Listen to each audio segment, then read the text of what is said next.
So the boy who was forgotten by puberty, Jack Doherty, went on some dude's podcast to basically just complain and give his little sob story about his nuclear past few months. If you don't know what's going on with him recently, that's probably a net positive thing for your life, but I'll summarize. He says it himself on this podcast, the downhill turn kind of started when he crashed his McLaren because, well, he's an idiot. He fucked up his cameraman slash friend who was like leaking from his head really bad, and Jack's response was basically, "That sucks, man. Could you hold that camera a little steadier?" Then his girlfriend broke up with him, and he apparently made her feel so unsafe that she needed a police escort to remove her things from his house. And I guess the most recent thing is him getting stuck for his jewelry outside of a cheesecake factory. No, I'm not saying that I condone robbing people, just that I condone robbing Jack Doherty. I want to make that clear. Anyway, Jack's appearance on this podcast is really pretty pathetic, and the fact that this is the only podcast he could get on is really funny. No shade to the podcaster, I don't know much about him. I think it was a smart move to have Jack on from his perspective. I just think that he could have grilled Jack a little harder because, like, everything that happened to Jack is really easily avoidable and was his fault, and he just really takes no accountability throughout this interview. I think I can speak for just about everybody when I say that it's super cathartic to see the person who used to act like this.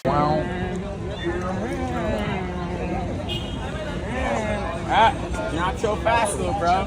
Turn into this huddled up, jewelryless shell in a hoodie who's sitting next to World of T-shirts on some guy's podcast trying to farm sympathy. That being said, I decided to go over some of the best slash worst parts of this interview and give my 2 cents on them. So without further ado, let us begin. Started with was the McLaren accident the start of this shit? That was the really what started. Yeah, I feel like a domino effect of a lot of similar incidents. A lot of money losing incidents, but it doesn't matter. Money comes and goes, and it's just money at the end of the day. But, we good. Yeah. But sorry about that. I'm just happy to be alive. There's so many incidents where I almost died, in the past couple months. Crashed my McLaren, crashed my dirt bike, twice since then. Ended up in the hospital both times. I crashed my boat. I crashed my Can-Am. I crashed your relationship. Yeah, so the common denominator with everything that you just said, Jack, is you could have very easily prevented every single one of those things from happening, the robbery included. I mean, he was literally live streaming the moments leading up to his car crash, and he was breaking at least 2 traffic laws when he lost control. I hate how he's trying to frame this man, I've really had to weather some storms, and I've had all these crosses to bear, but I've learned a lot of lessons. Shut the fuck up. You know you didn't learn a fucking thing. You would be right back to the same behavior if you knew it was still gonna make you money. You're only apologetic because everybody's giving you shit for it now and you're broke. Yeah. The crash out king. I crashed what else recently? What I just do? You just got robbed, bro. Oh yeah, I just got robbed. Just so much stuff happens to me. It's so unfortunate, but it's just whatever. It's life. It's God's teaching me a million lessons so early on, and I'm blessed for it, Yeah. So I can look at everything in a bad way, I can look at everything in a good way, and I just try to look at the positive in absolutely everything. Well, look at that. I guess all of these real normal world occurrences that millions of people who don't have security and millions of dollars they made from being a douchebag have to deal with on the daily have turned Jack into some kind of philosopher. Get the fuck out. This is so clearly a trap for sympathy. I don't know how anybody in the comment section could have fallen for this. Also, I want to mention, I don't necessarily think that you can say Jack got robbed out of the blue. I mean, technically, yeah, he did, I guess, but it's not like a single living organism in the universe was surprised when it happened. You spend this much time putting out negative douchey energy into the world, 9 times out of 10 worse energy is gonna find you. It was the craziest thing, that's most crazy besides the McLaren crash, I guess. Damn, that could have went really, really bad. They say everything happens for a reason, and I think that was a huge lesson. Yes, Jack, everything does happen for a reason. Crashing your car, losing everything, and getting robbed all happen for a reason. What I don't think we're gonna see exactly eye to eye on is what that reason was. See, the reason all that happened, Jack, is because you're retarded enough to believe that the content and energy you were releasing into the world would be sustainable. You are simply receiving the karma you deserve for the way you chose to act and treat people, but something tells me I'm not gonna hear that from you anywhere in this interview. If I had to guess, you'll just say more shit like, "Oh, I gotta move differently, bro." If you keep that shit up, the only place you'll be moving is back in with your parents. In the top tax bracket, it's 50, go fuck yourself. Does Florida have a federal income tax? Well, federal is federal. It's statewide. Yeah, it's All right, sorry. I just laughed way too hard at that not to put it in. It makes it even funnier that that's the first thing that Joshua says in this interview, and it immediately derailed the conversation. I'm not going to bring up Josh again. I promise. But he's so intentionally unfunny in this interview. The way he hits his vape and just him making these guttural coughing noises is just fucking hilarious. It really adds to the whole rock bottom feel for Jack. I see clips of Jack sometimes in this interview, and it's almost like he's looking around like, man, how the fuck did I end up here? Yeah, I sit down, I order. 5 minutes later, we go to smoke a blunt. Outside? Yeah, outside Cheesecake Factory. Of course, outside, right? on in Beverly Hills, bro, on like Rodeo Drive. Like 30 seconds later, like I'm smoking that turned up anchored weed, you know? Right. And then 30 seconds later, I didn't know it was a robbery. And before, like but I didn't even see them coming. Like I was like lighting my blunt, like facing the wall, like trying to like block the wind. I love how he paints us this picture like it was some scene from like a bad crime movie. I was in Cali at the Cheesecake Factory, smoking on that pressure. I was just trying to light my blunt when they ran up on me. Except as he tells the story, you can see his eyes get wider and more distant as that 1,000-yard stare sets in, and he gets terrified from even recounting his experience. And I'm not trying to diminish anybody who's had a traumatic experience like this. I guess I'm just trying to diminish his experience because he asked for it. Oh, they skirted up in a car, like they screeching, like you could hear. I didn't hear it because I wasn't paying attention. And there's so many noises going around there. Like it's Saturday on Rodeo Drive. Like I didn't expect anything to be a robbery going on. Like I used to live on that road. I was there every single day. But yeah, I mean that shit happens. Like it used to happen all the time. I lived there. I don't know why. When I'm thinking, I guess walk around with like fucking 750 grand in jewelry. But I walked out with 500 grand in jewelry. So no, I'm kidding.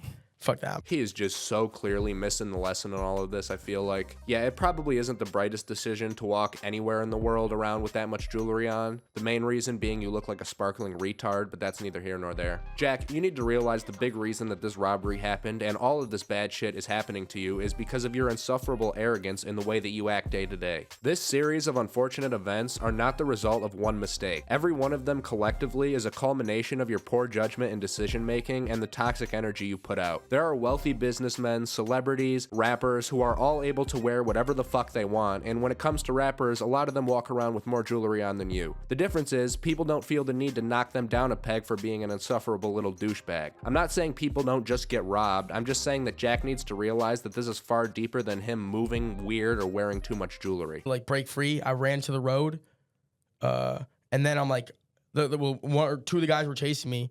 And I'm running away. Like, where do I go? Like, you know, it's just like I can't keep myself safe. I have a broken collarbone. I can't even fight these guys. Like, fighting them off and it was enough, you know?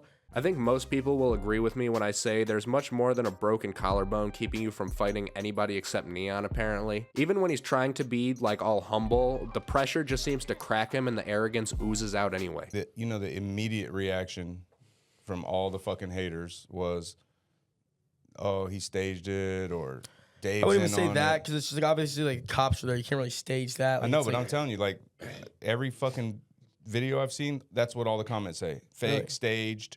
Like I don't even know. Yeah, no. I think a lot of them are just like, hopefully the robbers made it home safe, or like. No, oh, too bad they didn't shoot Jack. Like, oh, damn, that's. Well, I, for one, can't think of a single time that Jack has said anything negative to anybody ever. I mean, seriously, how does one become so self-unaware that they genuinely don't understand why they get the comments that they do? If Jack truly learned anything from this, he wouldn't still be calling people haters. He'd just be calling them right. I get that Jack's young and he still has time to figure things out, but I feel like he's built such a level of arrogance up that he's just unable to receive anything constructive. You just gotta move different, bro. Yeah, man, it's the only option. I think you'll get to a point where you're feeling more comfortable again, but I don't even want to, man. It's just not worth having a target on my back like that. It's just like, right. Like, I don't know. So are you saying like, fuck the damn? Unless I have like fucking 4 security guards on my. No, I'm kidding. But like, no, but I like. It's just like the whole. I don't know why the whole like gun thing was just a lot of it, but it's just like fuck, man. It's just like you can't go back in time and change anything. So there's nothing you can do besides learn from it. And it's just like, damn, yeah, it happened, but like.